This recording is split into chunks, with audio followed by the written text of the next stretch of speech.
So Elizabeth, welcome back. Lovely to have you here. And we don't do long introductions in these short talks, but Elizabeth was the most poignant reason for asking Elizabeth today was firstly that she was the founder of Facebook's Politics and Government Division not so many years ago, but quite a long time ago now. And then a wonderful career, and she moved to London. She's sitting in London as we speak now, and created her own global policy advisory firm, Brooch Associates, last year, towards the end of last year. And she's always been a great supporter of Forum. So Elizabeth, welcome back. Lovely to have you here. Can we just test you're there? Excellent. You are. Wonderful, wonderful. So we've got two themes today. One is we want to find out what are the new ideas coming out of the West Coast, because really, if the ideas are coming out of the West Coast, that's what's going to affect our lives for the next 5 to 10 years. So useful to know. But also we want to talk about whether the big five are just too powerful. And I think maybe we'll start with that, if that's okay.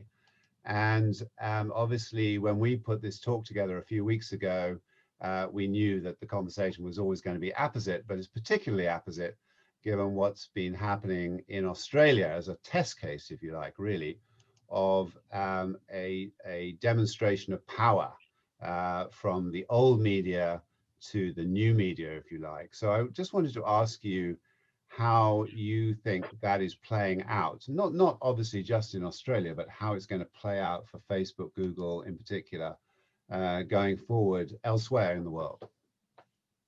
Wonderful. Well, Simon, thank you so much. And it's wonderful to see you all here. As Simon mentions, I have been based in London for the last 10 years, but I'm originally from California and started my career straight out of the box from my university days into Google. I still have my little Googler propeller hat from our onboarding session that does exist.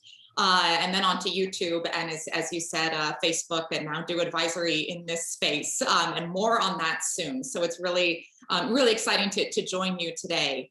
I think, of course, we're talking about the big West Coast five, the big names that are front and center of everyone's mind, especially in terms of regulation. I had a bit of a laugh, Simon, when I was thinking about this talk, that during this global lockdown period, we might refer to, quote, the big five as those tech companies that have gotten us through the last 12 months, which I would propose might be Netflix, Zoom, Clubhouse, Spotify, and of course, Peloton. I mentioned to Simon, my Peloton arrived 2 days ago, and I'm obsessed. I'm officially going to now start buying all of the gear to go with it. I can see why it's addictive technology. Anyway, so it's really, we have a lot to unpack. And what I thought I would do actually is, first of all, just a reminder, when we talk about these tech platforms, we always talk about big tech. And big in this space is almost always associated with a negative connotation. What do we do about big tech? Have they become too powerful? The fact that they're so big means somehow that they're sinister.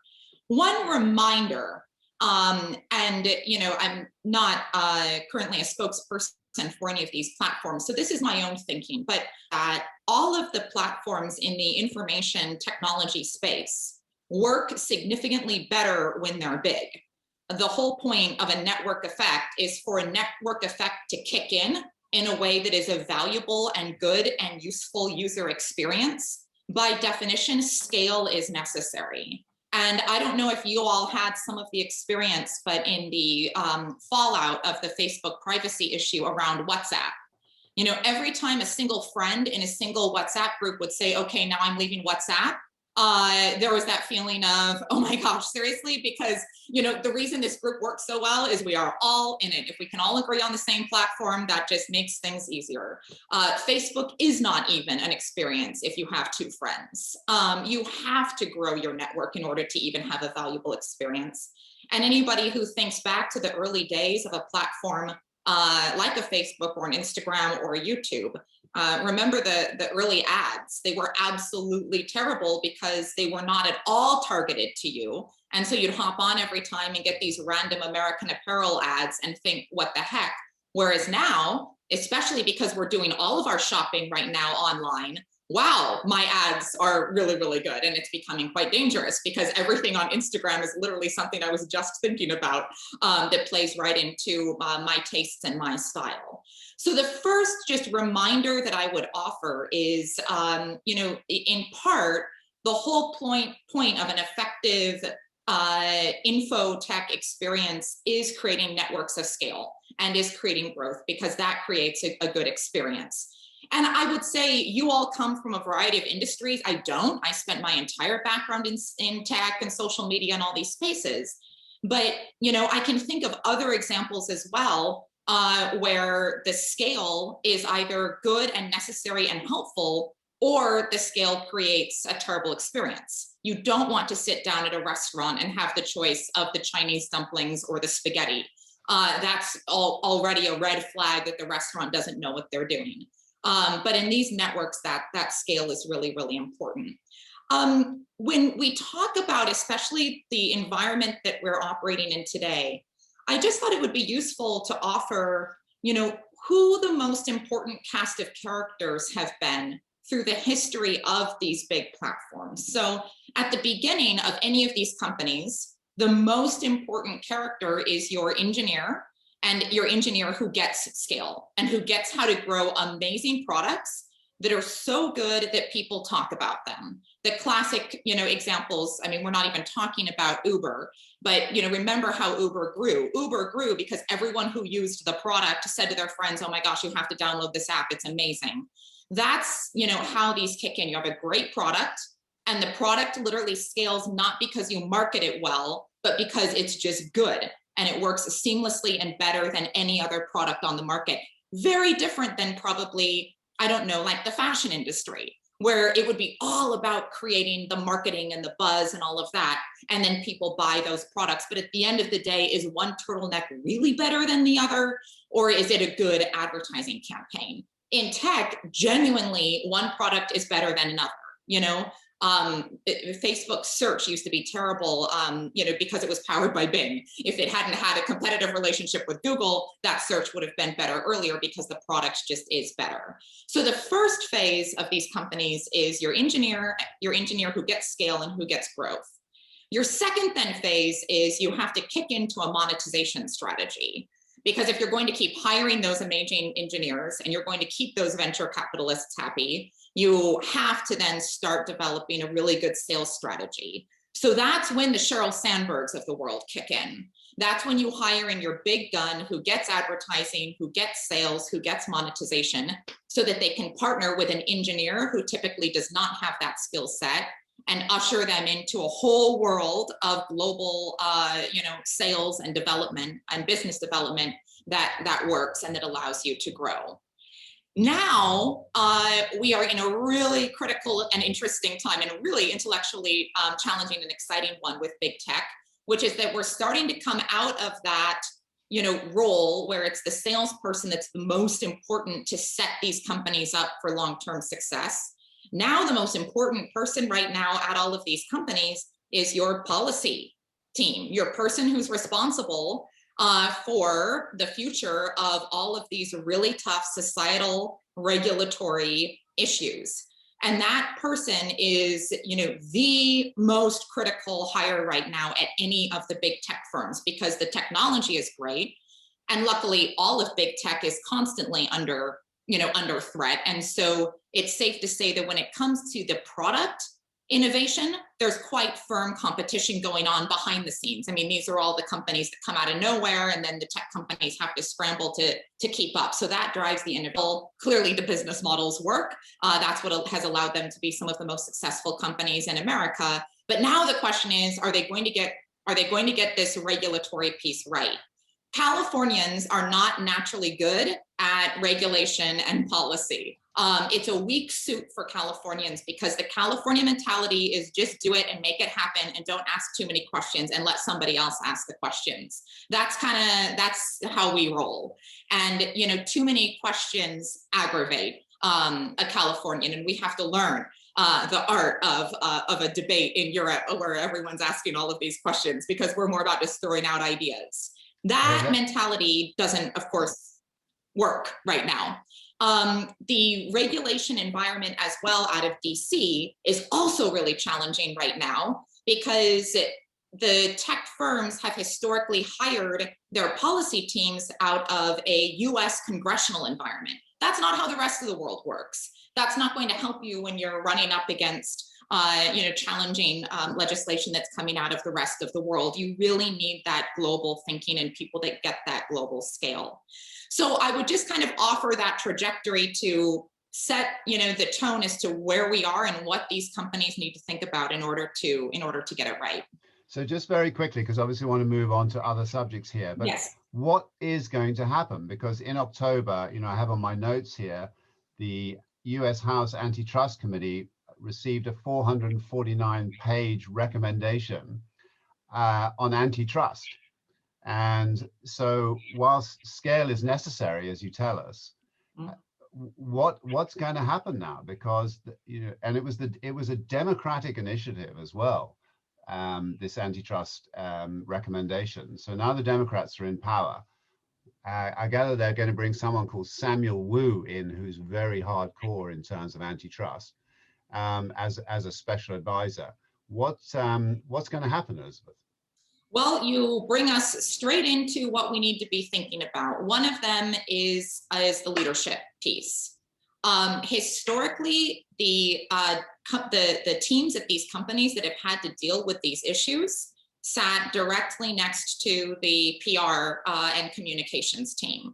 That was never going to work because most of these issues and decisions that the tech companies need to make to navigate these issues are often inherently not going to be popular. You cannot have the mindset of being liked or being popular if you're going to navigate this space right now. And a classic example of that does get into our conversation around Australia that you alluded to earlier. The right thing to do in order to bring the Australian government to the negotiating table was ultimately, to temporarily pull the news from the region. That was a necessary move in order for the company to have a conversation. It, of course, wasn't particularly popular with people because people lost access to, platforms that we use every single day, content that we access every single day. But that's how traditional diplomacy works. If you're going to enter into hard negotiations, you're going to have to pull triggers like sanctions. You're going to have to actually, push a little bit harder in a way that the tech companies are not accustomed to pushing, and that's going to be challenging for them.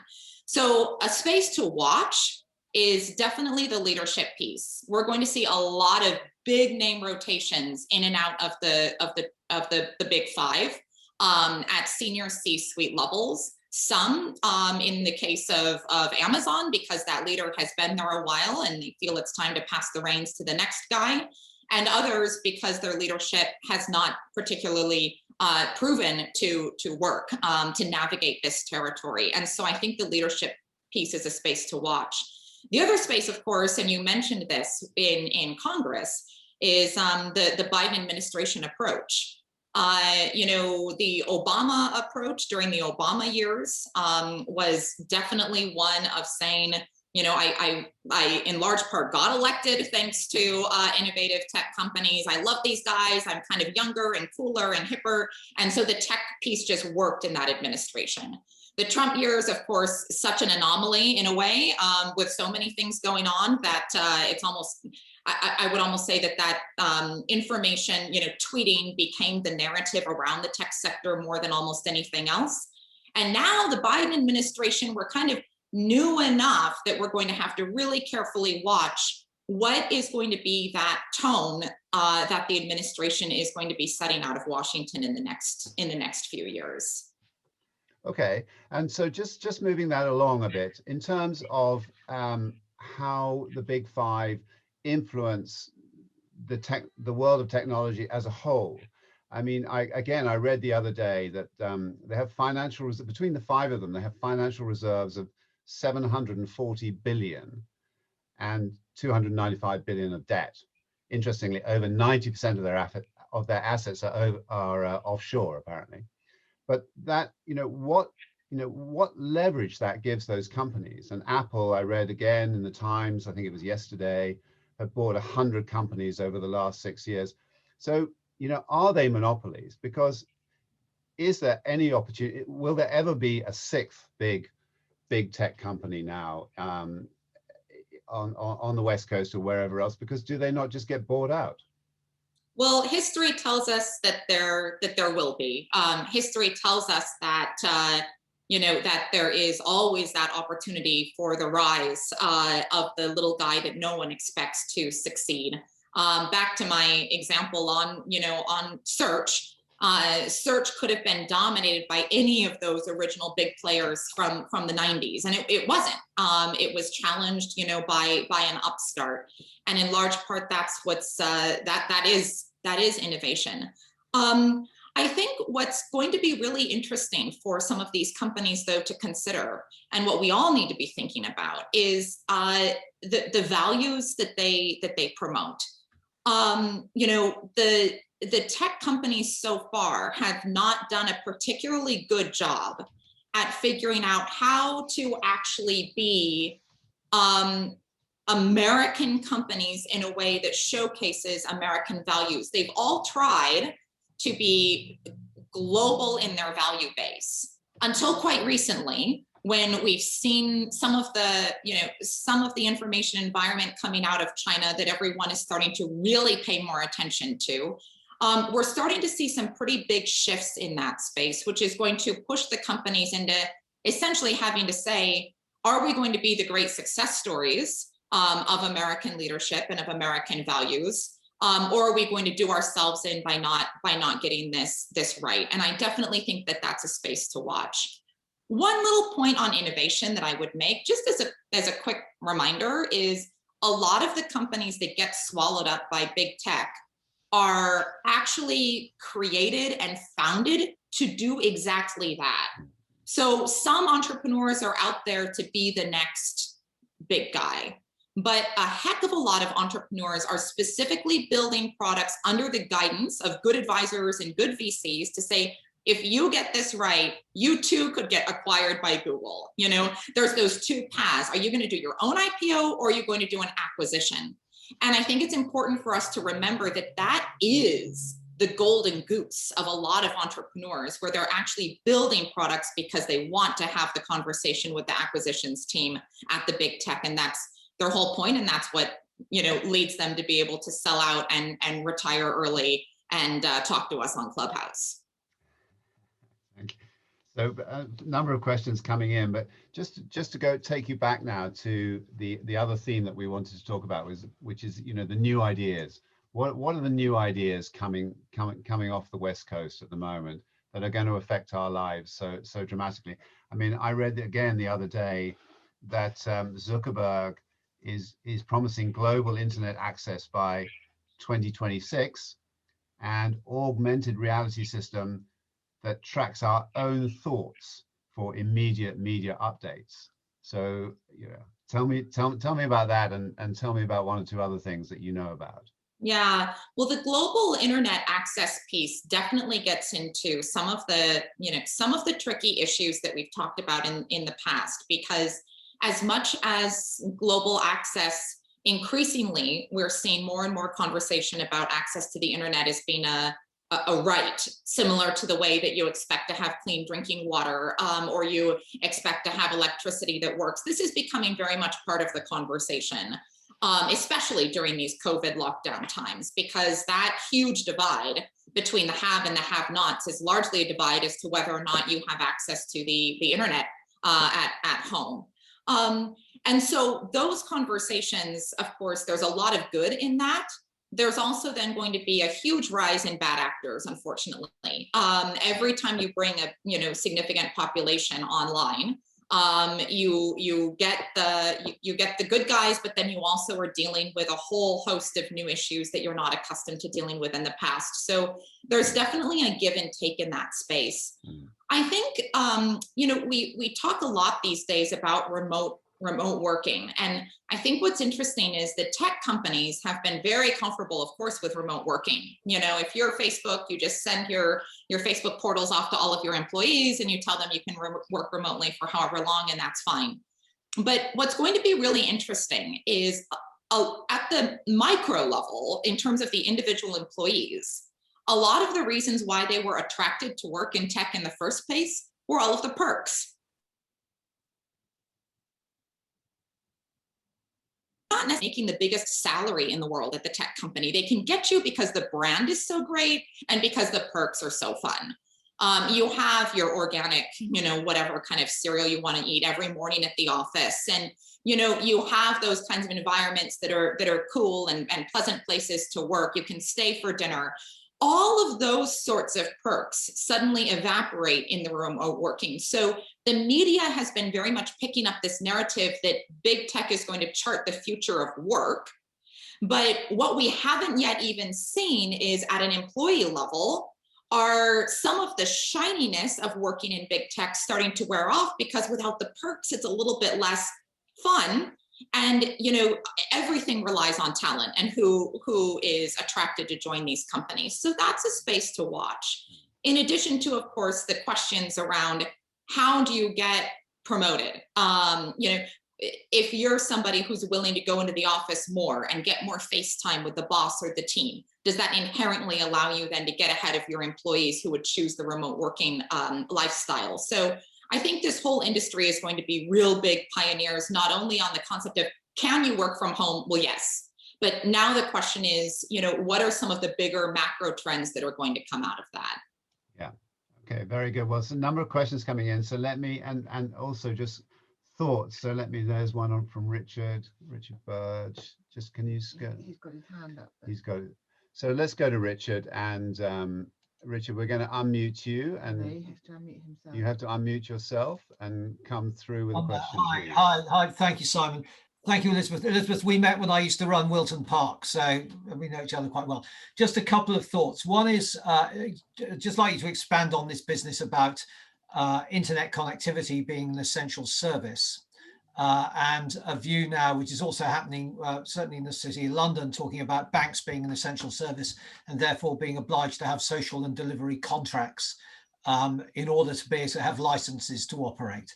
And I wonder whether, to what extent, the big five are beginning to realize they now are entering a world where they will have to have a license to operate, which is fine when you're in a nice benign democracy, but trying to create global internet access over China is going to be quite interesting when you need a license to operate. And the threat is Chinese resources being thrown at you to actually disrupt your entire business. How prepared are they for that? It just strikes me they're quite a naive bunch of people, really. Well, yes. So how prepared? It gets to the question of how prepared are you for geopolitical challenges in countries that fundamentally are, you know, so different from countries that have rule of law. And I think there's definitely a lot more sophistication that needs to be done in this space. In fact, I would say, generally speaking, a huge wake-up call for all of us.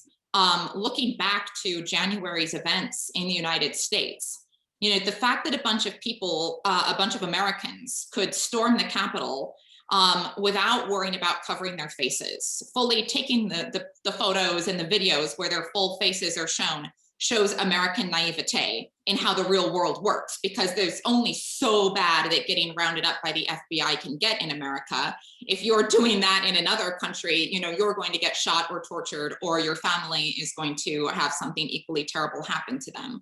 So I think, generally speaking, there's a huge gap in the market on really good geopolitical, you know, understanding of how these environments work. And there's a lot of reframing that's going on at tech companies to ensure that policy teams in some of the corners of the world that you're talking about, that are going to be some of the biggest challenges, report directly to leadership rather than through a convoluted developed market chain of command. So if you're the policy person trying to figure out what's going on you know, in a country in Central Asia, your chain of command reports first through Eastern Europe and then through London and then through Washington, D.C. before it gets out to California.